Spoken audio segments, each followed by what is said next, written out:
আসসালামু আলাইকুম। শীত তো আইসে পড়ছে। আর শীতের মধ্যে আমাদের মুরগিগুলা ঠান্ডা লাগে, ঠান্ডা সর্দি লাগে। তো এই ঠান্ডা সর্দি থেকে বাঁচার জন্য আমরা কি করি তা এই ভিডিওর মাধ্যমে আজকে আপনাদেরকে দেখানোর চেষ্টা করব ইনশাআল্লাহ।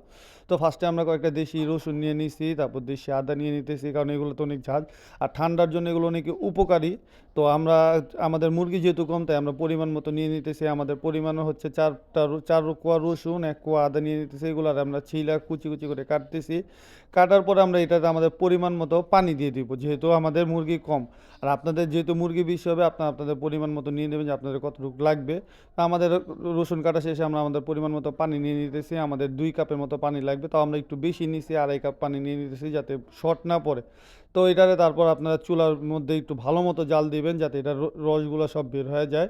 আর পানিটা বলক যাতে ভালো মতো আসে। তো এগুলো বলক আইসা বললে এটার রসগুলো যা আছে, আদার রস তারপর রসুনের রসগুলো, এগুলো যাতে ভালো মতো পানির সাথে মিশা যাওয়ার পর এটাকে কিছুক্ষণ ঠান্ডা করবেন। ঠান্ডা করার মতো আপনাদের পরিমাণ মতো ভুসি নিয়ে নেবেন। আমাদের পরিমাণ মতো আমরা ভুসি নিয়ে নিলাম, যেহেতু আমাদের মুরগি কম।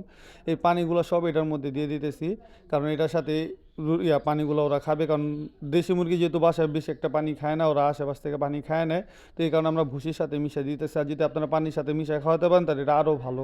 তো আমাদের ভুসির সাথে মিলিয়ে দিতেছি যাতে আমাদের মুরগিগুলো ভুসিগুলো খাবে সকালবেলা। তার জন্য আমরা সকালে কোনো খাবারও দিইনি যে ওদেরকে এই খাবারটা দিব, কারণ যেহেতু গ্রাম অঞ্চলে স্যার একটু ঠান্ডা বেশি পড়ে গেছে।